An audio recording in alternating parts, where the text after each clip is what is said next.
This video is sponsored by Incogni. My name is Johannes and this is my dog Atja, and we live together on this classical heritage yacht. For roughly the last 3 years I've been in the process of restoring this boat from the keel up.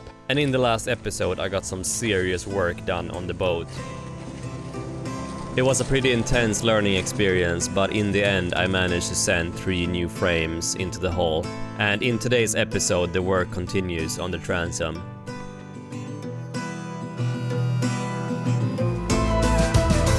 Alright, so next up here is to make a cheek scarf.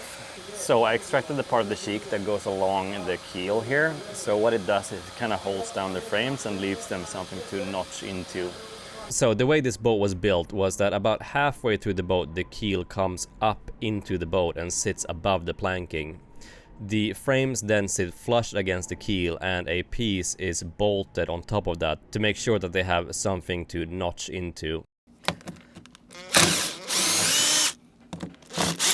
Well, that didn't work.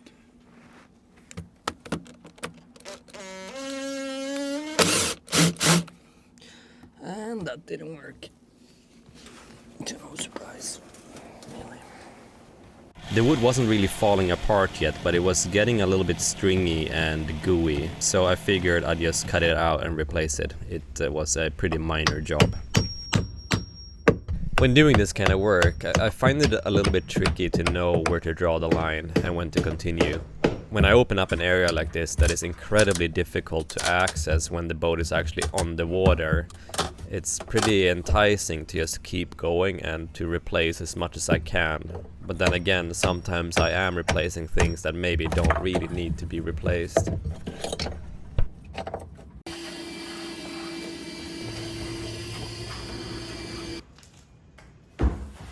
For this piece I used a chunk of yellow cedar that was almost exactly the size that I needed. So funny thing is, Alaskan yellow cedar is actually not a cedar, but it's a cypress, and it grows in cold climates on the North American west coast. And it grows exceptionally slow, which means that the rings are incredibly tightly packed, which makes it incredibly structural and great for things like boat building. It works really well and it takes steam bending exceptionally well.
Hello?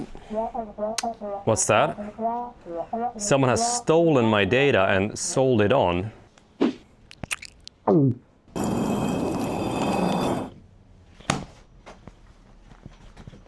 Whenever you go online, or even when you sign up for services in something like a hardware store, where did you get all this money from? Oh, thank you. Someone might be stealing your data. Did you sell my data because you wanted to help out? that what happened? This video is sponsored by Incogni. Incogni does all the work for you. They reach out to all known data brokers and they send out requests to have your data removed so you don't have to lift a finger.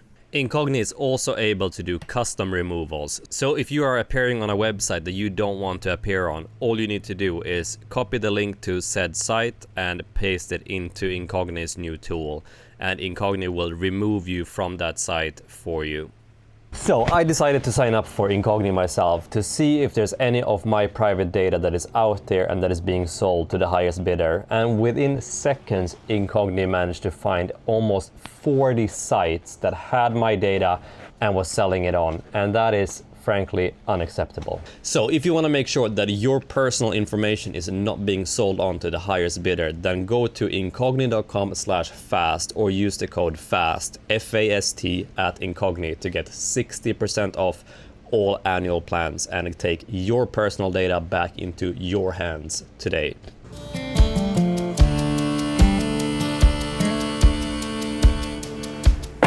Alright, so it's starting to get pretty hot on the yard here. Just about over 30 degrees right now, and I think even more so in the sun.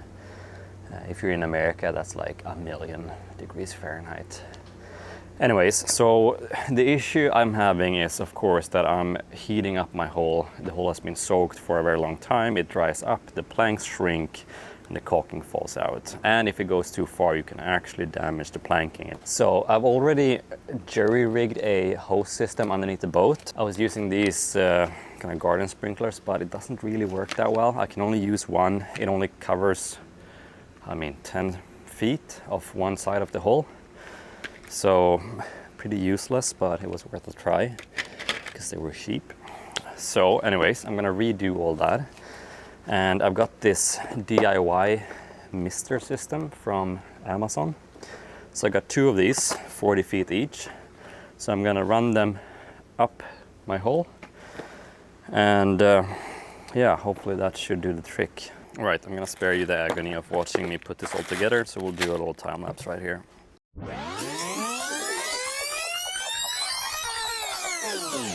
All right, both systems are done. Now I just gotta go underneath, remove the old hosing and get this in place.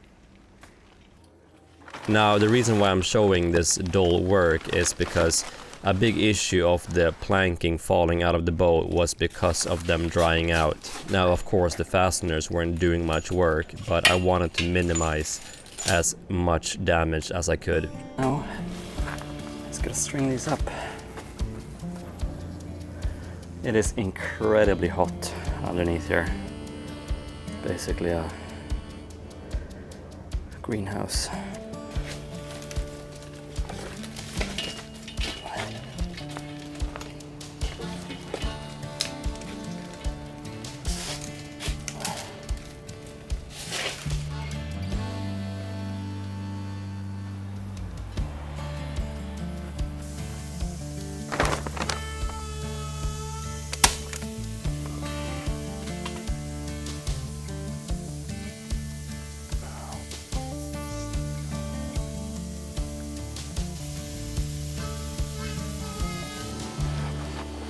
All right, that's done.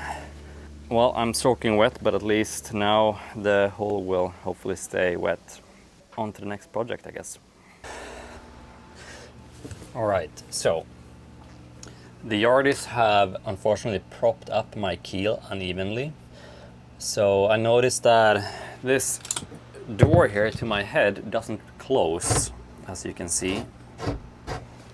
And I think you can see the floorboard here kind of sitting unevenly.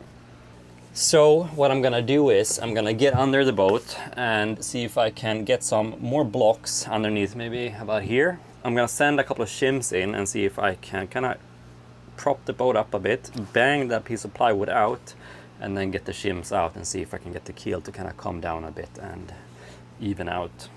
So let's get underneath the hull. All right, this is the culprit right here, and you can even see that it's squeezed out some of this tar here that is sitting between the worm shoe and the keel. So I'm gonna get some blocks underneath, prop it up, and see if we can get this out and get her level again.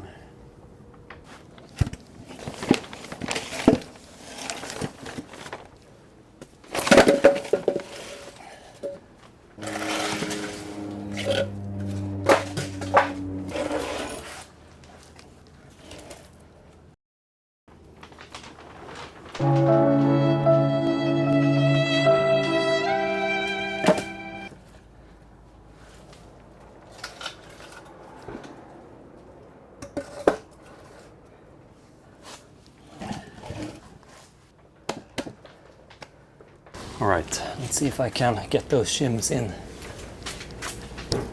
All right, let's see if this is gonna work.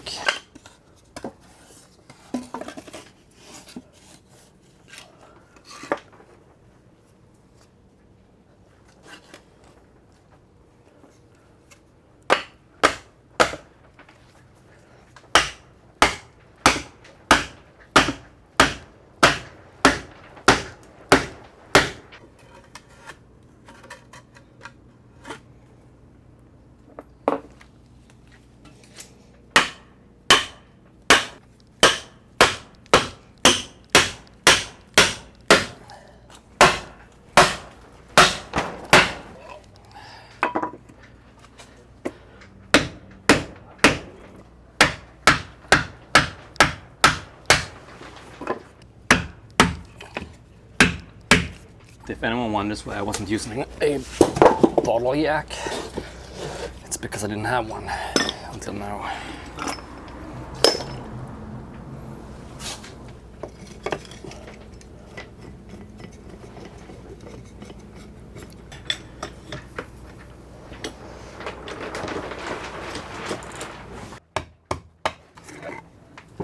Okay.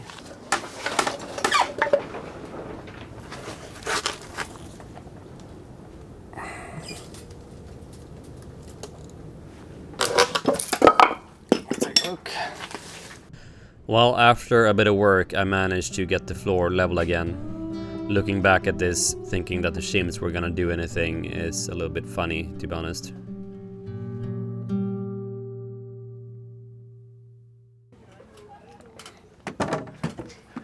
Alright, next up in this seemingly never-ending demolish is this covering board here.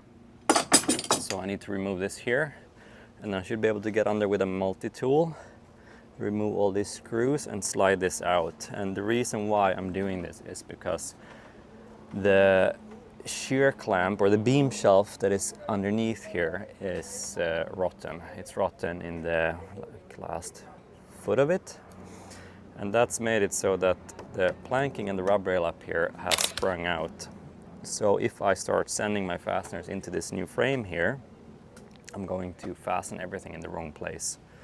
So I'm gonna try to get this out. Probably gonna have to make a new piece. It's a bit scuffed up, which should be fine. But I'll get that out and then see if I can kind of get all this rot out here. We'll send a new piece in and then we'll make a new covering board and get it all back in place. Just send a little center punch. And a screw. Normally when doing this, the wood plug would just lift out of the hole even though it's glued down, but sometimes it doesn't work, and this was one of those times. Well, didn't work this time.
Well, I'm definitely making a new covering board.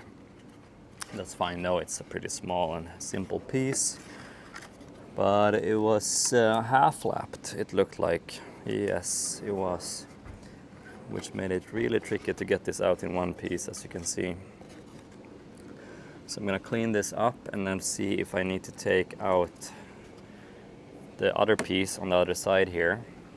Hopefully not, but it kind of looks like I do. And then take it from there. So the area I want access to is right under this cleat here. There is there's a rot going in through here. So yeah, the demolition continues.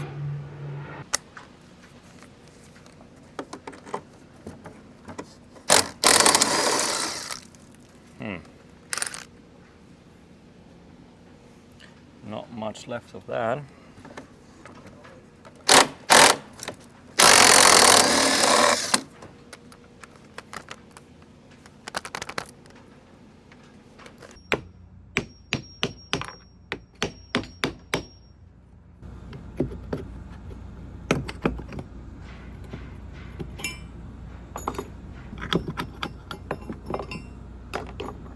All right.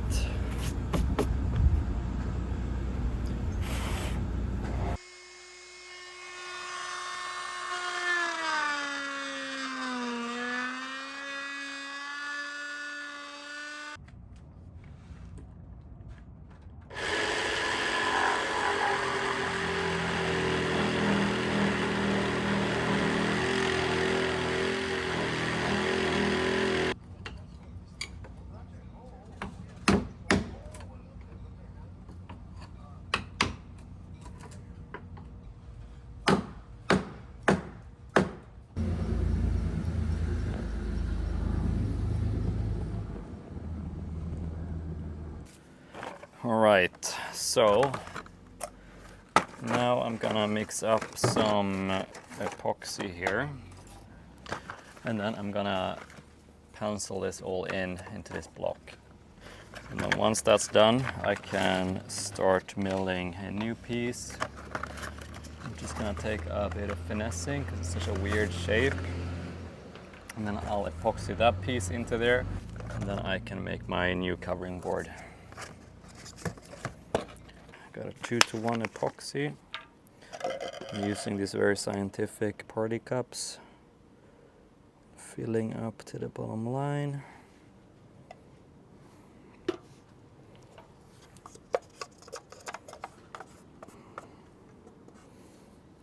One and two.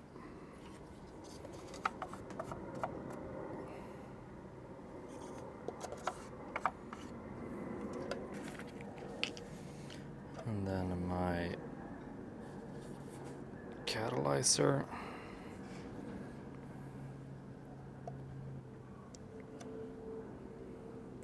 Like that.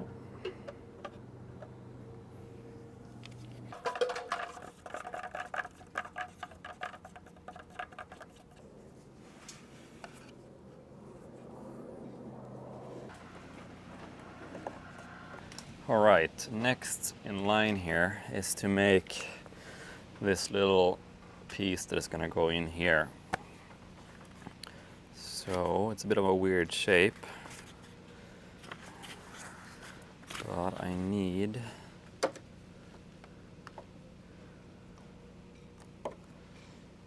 about 3 inches tall, 5 inches wide, 8 inches long. All right, here I have a little offcut that is long enough, about 9 inches. I need 8, and it's thick enough, just about. So before I start cutting this up, I'm gonna make a pattern of the top of my shape so I can lay that out and know pretty much exactly, minus my bevel, how this piece is gonna look. So let's head over back to the boat. So I got some door skin here and hot glue. I'm just gonna glue this in here and try to copy this shape as best as I can. Unfortunately, you can't really see what I'm doing here, but there's not really any other way for me to rig the camera here. But I mean, this isn't the most fabulous work going on here. Ow, wow, wow, wow, wow, wow, ow, ow, ow, ow.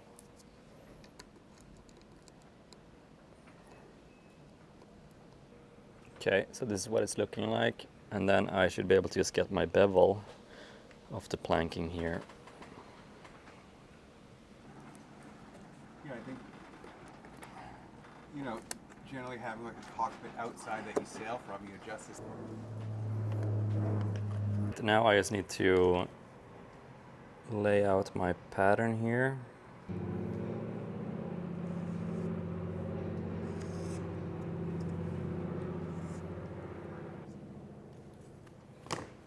Now I just need to take this to the saw and do my first cut.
Let's see it now. Will it fit?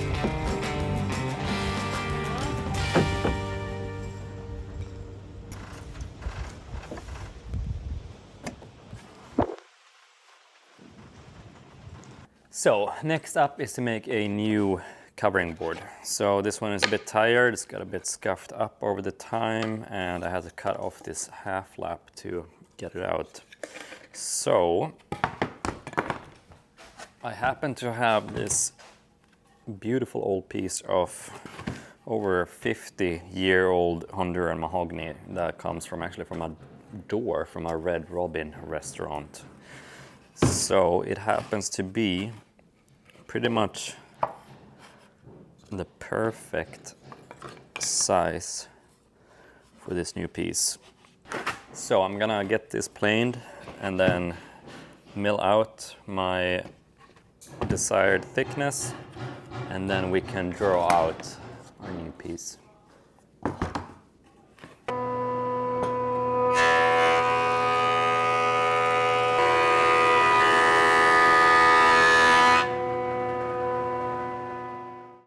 I mean, look at this. It is absolutely beautiful, and such a hilarious way for an old restaurant door to end up becoming a new stern on my boat.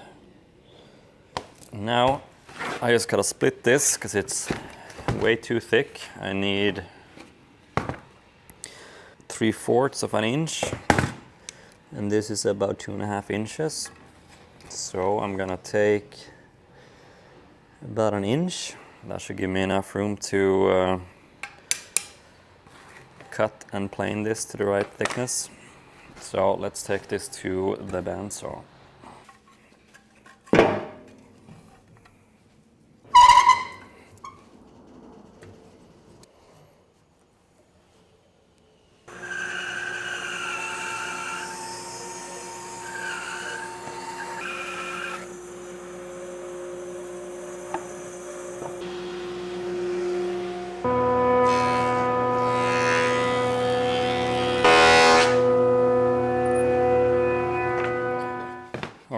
here's my finished stock. Now I just gotta trace. Now that I have a bit more experience down the line, I am fairly certain that this is in fact not mahogany, but actually something called Meranti, or what is usually called Philippine mahogany. So Meranti flooded the American wood market somewhere around the 1960s when this door was probably made. While Meranti looks very similar to mahogany, and it's really the reason why it was called Philippine mahogany, only really the color is the major discerning difference. It does not have the same rot-resistant capabilities as mahogany. Mahogany has certain oils within the wood that keeps it from decaying, and Meranti unfortunately lacks those. Okay, here is my rough shape. Now I just gotta cut this out and then kind of fare it down into place, and then I'm gonna do my half lap once I got my shape in place.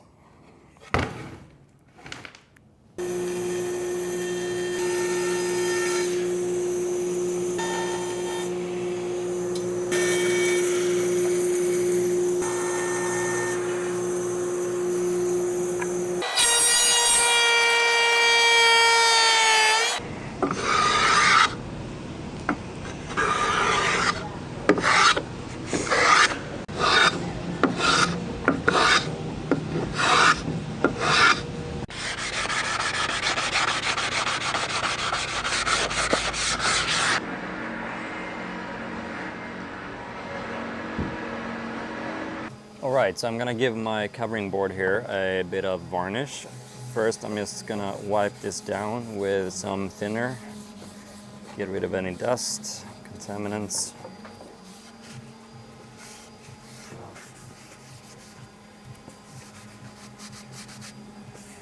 And then here I have my varnish. This has been cut with 50% thinner.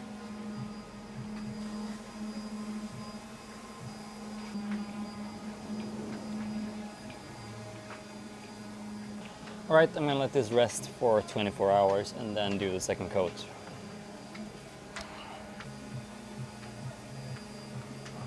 Second coat, 25% thinned. I ended up applying about 15 coats of varnish to this piece, and then I let it sit and wait for me to finish up the work that I needed to do to the frames, so you will see this being installed in another episode. This was a really satisfying and quite simple piece to make, and I think it turned out really great, even though it wasn't made with genuine mahogany.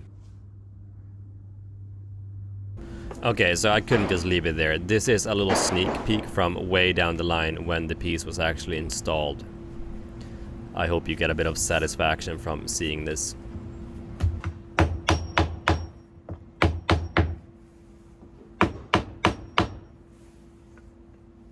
Alright, we got a little bit of work done in this episode, so I'm thinking like 1% maybe, or maybe 0.5%. I don't want to be too greedy. So where are we at now? We're about 1.5% done. There's quite a bit to go. Anyways, that means more episodes for you to watch and a lot more for me to learn. So I hope you stick around, and I'll see you in the next episode.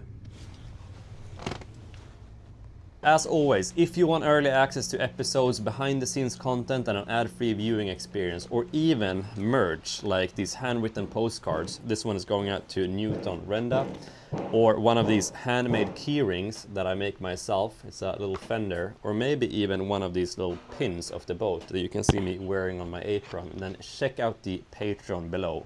If you want to support the project directly with lumber or tools, then you can check out the GoFundMe. By supporting the GoFundMe over a certain amount, you will get your name engraved on a brass plaque in the engine room. Now, as always, thank you so much for watching, and I'll see you in the next one.